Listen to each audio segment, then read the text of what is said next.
course the camera. Of course the camera's dying. This is fine. Hi, my name is Courtney and I go by SoIt'sSparrow on the internet. But that ain't got nothing to do with the price of being. Today is a wear test of the GLAM by Cosmetics liners as requested in a comment. Put the comment somewhere on the screen. But this one's going to be titled about the Kat Von D Shake Primer, which this is it right here. So this is a oil water dual phase kind of eye primer where you shake to combine. This thing is incredibly tiny. Like, this is the Pat McGrath concealer. It just has it on the counter. It is smaller. It's about the size of the Pat McGrath powder, which is considered small. She little, but the tagline has been tiny but mighty, so we gonna test that out today. I apologize for the fact that I look like I've died and come back. I just woke up. It's like 8 in the morning. It's 9 in the morning, and I'm not a morning person. But we're gonna do this video because I need as much time to wear it, and I just don't push myself to wear makeup on my off days. I push myself to wear makeup on my regular days. So I'm going to use this primer. I'm going to use my pat powder. Or should I put on eyeshadow? I don't want to, like, do too much. I'm trying to look for anything that I've... ooh, okay. I dig it. I can dig it. I think we're going to do something like this from Cut Creaser. Can you see it? Where it is some rainbow pastel action on the eyelids and then some rainbow dottage to go with it. So that we can kind of, I'm not going to do as much per se. I'm going to stick to colors I usually like. If anything, we're going to do rainbow dots, but not rainbow eyeshadow. And the whole sweetie thing was just literally, what was I even doing? I woke up and I had looked at Twitter really quick, and I just saw a video, and it was like a TikTok video of her doing tapping, and I was just like, yeah, I don't like this song. Blow the Whistle is like one of my mom's favorite songs, and I listen to it a lot for various reasons because of her, including the fact making fun of the fact she can't whistle. Beyond that, it was just really funny that, like, I'm like, oh my god, okay, do not shake it with the lid off. Answered. Yeah, I got that one everywhere. I'm going to give it a good, nice shake so it's nice and combined. There's a push. Well, okay, don't do anything with the lid off. So there is a, like, can you see the button? There's a button here. It's just a soft button, and you just press it in, and it'll deposit 1 drop of primer. And you only need 1 drop of primer for both eyes. I'm going to go ahead and give myself that 1 drop. And I'm going to go ahead and place it on the back of my hand, and then I'm going to go ahead and pat it on both of my eyes. And I don't feel like I'm really missing out here. And I'm going to use my pat powder to kind of set the primer in place because I don't really want to play around with the wet surface idea, you know. And my eyes do feel primed, and it's completely clear. I should zoom in, huh? So as you see, after applying the primer, I still look just as busted as before. This is not a shock. I'm going to go ahead and set my eye area. I'm not going to set my eye area, actually. I'm going to go straight in with the Kendall Vegan Beauty Shake, Kendall Vegan Beauty Pastel Goth. So this, I know this palette didn't come out when it was Kendall Vegan Beauty, but we're going to call it Kendall Vegan Beauty. And yes, I know technically they're called Kendall Vegan something Beauty. We're going to call it Kendall Vegan Beauty for the speed aspect. Like, because really, they're not going to be able to take the Kat Von D off everything. I'm going to use the Pastel Goth palette because it is pastels for dark skin. It does it. I'm going to go ahead and use Meow today. It's my favorite shade from this palette because it is purple. And I'm going to mix it a little bit with Skull so I get a lighter pastel color. I'm going to kind of concentrate. Alright, let me just do it and then I can point out what I'm doing. So I have the brush loaded with Meow mixed with Skull. I'm going to start on the actual eyelid with that, especially in the inner corner where I'm putting a more light-based, lighter version of this color mixed up on my eye. That way I can work with the base color by itself and kind of create a gradient. Cool. I'm going to do both eyes at the same time because I don't have time to go off camera. Oh my god, there's veins on my eyelid now? When did that happen? I never had veiny eyelids before. I must be tired. I'm not gonna lie, this is not fun. I've never had veiny eyelids before. I've never thought the words, I have veiny eyelids, I need to cover them. Alright, cool. Once I apply enough Meow where I want it, and I'm just gonna go ahead and use the side of this suspiciously colored brush. I'm going to go ahead and just take the same brush only into Meow and use it on the outer corner of my eyelid. No extra white base added. So this is just going to give me what seems to be a darker color. I'm going to go ahead and just do that. For the sake of sanity, I'm going to take a brown color and just kind of sweep it in my transition area real quick, because you want like a brown color to sweep on, and you kind of want like just a little, this is a tip from Jackie, I know, which is to put like a regular brown color, sweep that on in your like crease area to blend your colors into. So I'm just taking a random brown. It doesn't matter what brand it is. I'm not going to make you guys go out and buy a specific brown color because it doesn't matter. There's one that's kind of brown and skin tony. I also want to point out, this camera really be making me look busted. I make me look busted. Let me stop lying. I look busted. It's just fine. Or you can use your eye setting shade. I'll probably bust that out in a minute just to finish up the job. Back in the box. Put you away nice later. And then taking the same brush, I'm going to use that, but since I put the brown color so high and I need to kind of blend in the middle, I'm just going to take this fluffy brush from Sigma. It is a E38, and I'm just going to take that into the crease and kind of use that to blend Meow out, so that Meow is nice and soft and actually blended on my face, so I actually look, halfway decent today. I gotta, I'm still going to work in a pandemic. Yay. So on top of this primer, I would say I would set the primer, just because I don't like this when my eyeshadow sticks in one spot and I'm just spending a lot of time trying to blend it out. I know that that's the YouTuber thing now. Pat in, and then blend it out for 30 years. I used to blend like that. Now I'm lazy and want my eyeshadows to just go on really easy and blend really easy and look really nice really quickly. So I'm not I don't like this brush. I like that brush, not for what I'm doing right now. I'm going to take a bigger one from BH Cosmetics. This is It's My Ray Ray brush. The number, if you buy the whole set, you'll end up with it. It's number 6, though. And I'm just going to use it. This is my favorite blending brush. That's why I'm like, let me just go in with, old trusty. Because she has longer bristles. So she picks it up and then she just kind of lays it down and swishes it around. Nice and soft. And we're really trying to make sure that the pastel purple looks like it made it into the crease and everything. Not just that, we crusty dusty and don't know how to blend. We know how to blend in this household, especially because we're about to put dots all over this area. This area needs to be blent, because it's not right now. Okay, cool.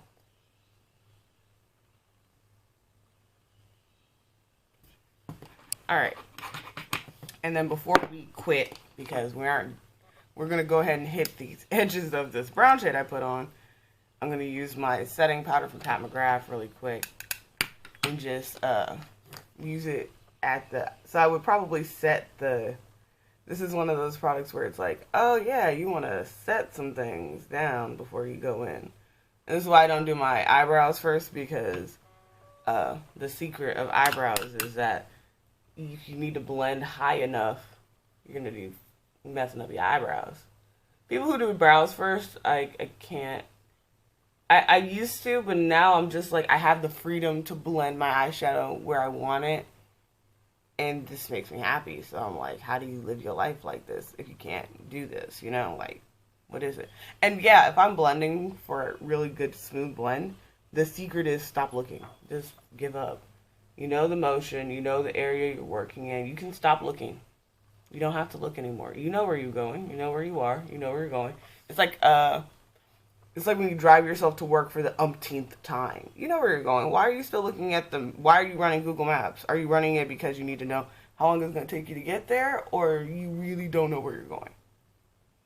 There are questions to be answered. All right, cool. Cool. We're about as blended as we're going to get in this household. So she has zoomed in on the photo. She has like alternating sizes of dots, starting with small ones with small ones on the inner and outer.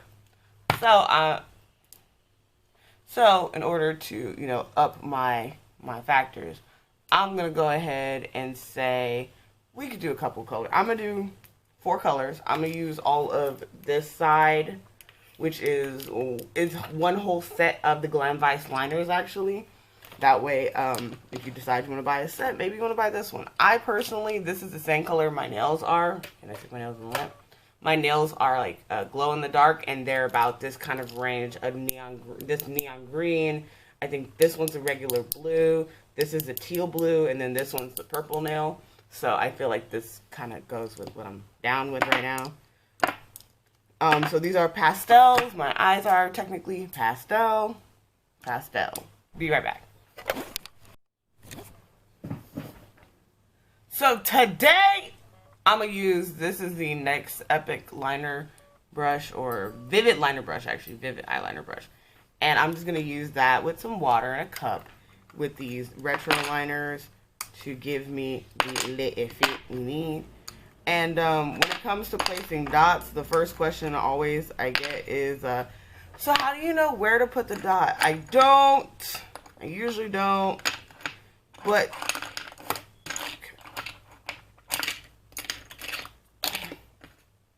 I don't know where to put the dot. I never do. But rule of thumb is your pupil is like the center of your eye. So assume that whatever design that I'm coming up with or doing, I'm going to start in the middle. So I'm going to start with the shade Ice Pop, which is the kind of teal blue shade. And I'm going to go ahead and say, if you want to see all the colors, go ahead and watch the video on the colors. I have a whole video of me swatching every single one of these So I'm going to need y'all to, you know, I'm just going to line it up with my pupil really quick and just do one small dot on each side to tell me exactly where my starting point is. The dot is so small, you may not be able to see it. This is fine, because it's a starter. Then it alternates into a larger one. I'm going to go ahead and do 2, and do a big dot right next to it. These are hard to see for multiple reasons. Big dot over on this side. Oh, my brush is not wet enough. Deposit a color. You have to find your kind of comfort zone on how wet the brush needs to be. Also, don't talk while leaning on your face like I just did. Also, if you fuck up if you mess up a line, you can just wet the brush till it's clean and then go in and kind of go at the sides. Hey, hello. And go at the sides of where you're trying to clean up. And that'll give you that clean look. We'll go ahead and make the middle dot just a little bit more. Alright, so we are 3 dots down, and it's looking pretty good. I'm going to go ahead and do the next big dot on both sides. Alright, cool. I'm going to call it on the teal color. We have our 4 dots, too big, too small. I'm going to move into the purple color, which is called, I should probably pick it up and show you. There's swatches for all these shades on that other video, so I'm not going to show off every shade because that video will actually showcase every shade and swatch them. The next one is a purple gelato. I'm going to go ahead and do a small dot to get ready to close out this eye, and then I'm going to move into the inner corner area. and then doing the larger dot. So I feel like the secret to getting your circles to not come out kind of wobbly is literally this thing is ghosting along my skin.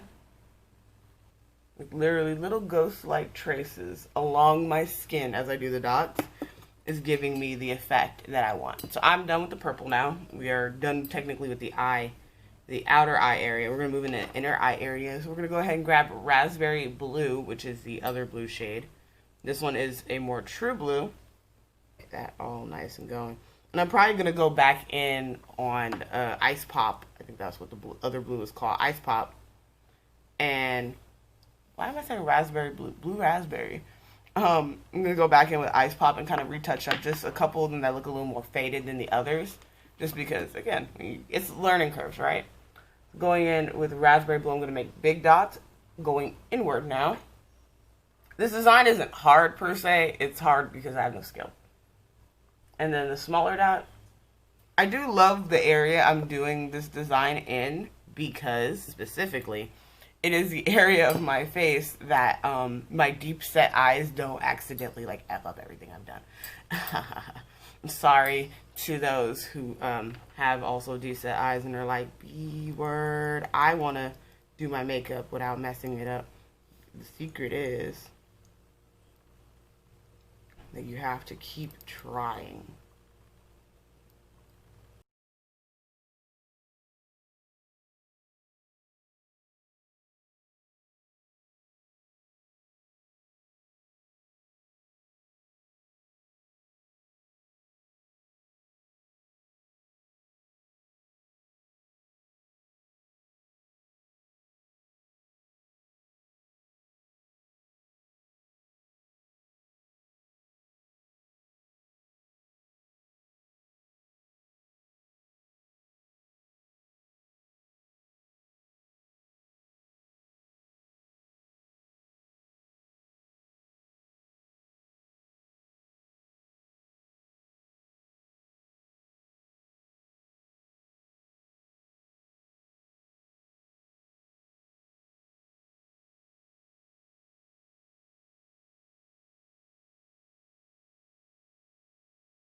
Alright, so now we've touched up those who looked like they needed some assistance.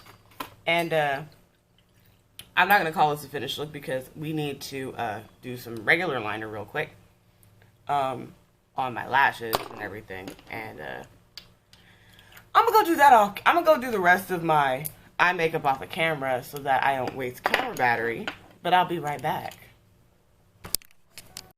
Alright, so I did most of my other makeup. I just don't have eyebrows on. Oh my god, and I need to leave like now. It's 9:46 in the morning. I'll be back this evening to show you what the eyeshadow, the eyeliner I have on.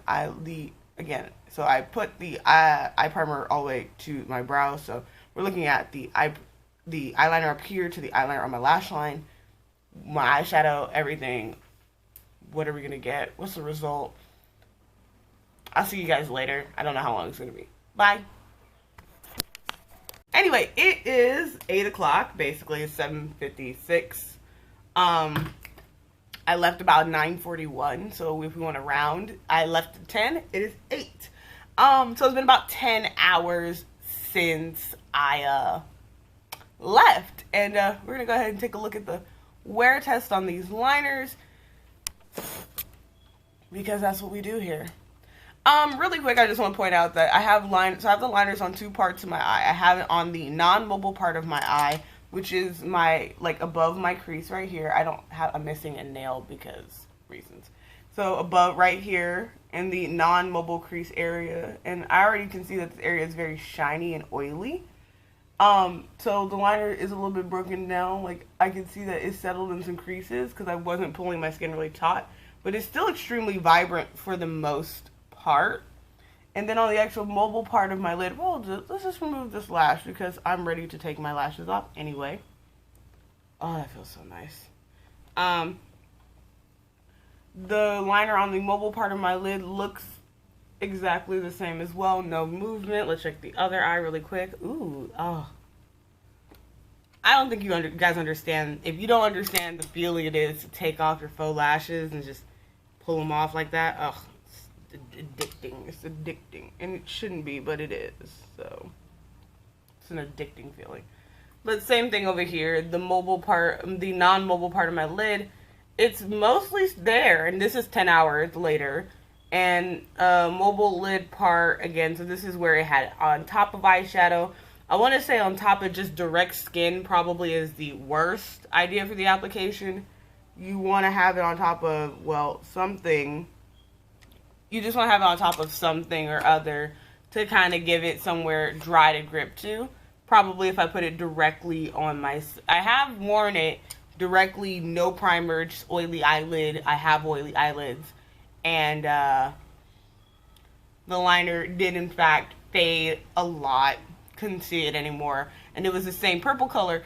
If you leave it on an oily eyelid, it will just slowly become transparent. In terms of the eyeshadow, looking down, I'm not seeing my usual creasing, which is nice. I wonder if that, oh wait, hold on, is that some creasing? That's some creasing right here in the inner corner. I don't know if you guys can see it. The little, where it felt right into my little eye wrinkles, just in the innermost corners.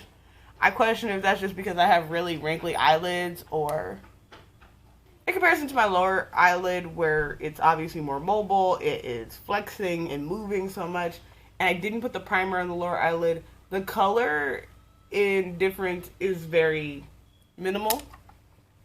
But again, but I also just packed it on, and it was a concealer right at that spot where I packed it on was a little grippy still, so all in all, let's back out and have some final thoughts. I did all that to take it all off again because I didn't like the way it looked. You give yourself an accidental mustache. Anyway, so, where is it?